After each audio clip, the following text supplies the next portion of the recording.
Vilma Santos sinusulong ng mga fans bilang national artist. Nora Honor boboto kaya?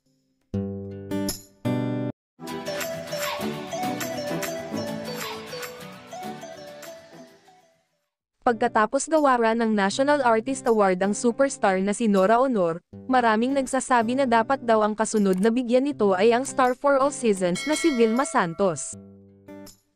Sinusulong ng mga masusugid na tagahanga ni Vilma Santos na ma-nominate bilang National Artist for Film and Broadcast Arts ang star for all seasons. Nagpasalamat si Ate V sa mga nagsasabi na dapat na siyang maging national artist. Pero naniniwala ang batikang aktres na mangyayari lang daw ito kung nakatadhana ito para sa kanya. Kada 3 taon bago pumili ng mga hanay ng pagkakalooban ng presyosong award. Ang mga huling itinanghal na National Artist for Film ay si Nora Honor noong June 10, 2022. Hindi naghahabol si Vilma Santos na matawag siyang national artist. Katunayan, sa tuwing sasabihin sa kanya na malakas ang ugong na makakasama siya sa susunod na hanay ng mga national artist, ang sinasabi niya, kung darating iyan darating, kung hindi naman edi hindi. Naniniwala si Vilma na kung talagang para sa kanya ang karangalan ay may pagkakaloob ito sa kanya. Yun na nga, nagpapasalamat ako, sobra-sobra ang ginagawa niyo, mga Vilmanians.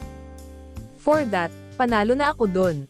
Diba, sabi ko sa inyo, noon pa naniniwala ako na if it's not meant to be, it will not happen. Kahit naman sinabi noon na natalo ako, it's not meant, hindi akin diba? Kasi kung sa iyo yan, kahit anong gawin mo, sa iyo yan.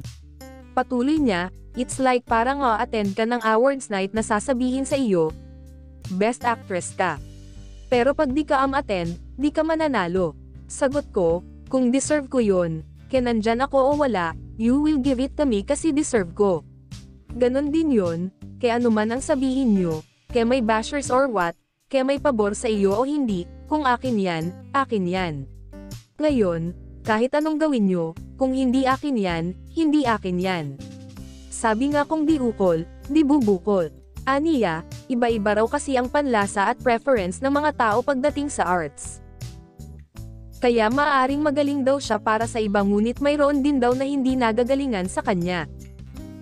Makalipas nga ang ilang dekada ay buhay na buhay pa rin ang rivalry ni na Ate V at Ate Guy. Talagang hanggang ngayon ay sila pa rin ang pinagsasabong ng mga fans.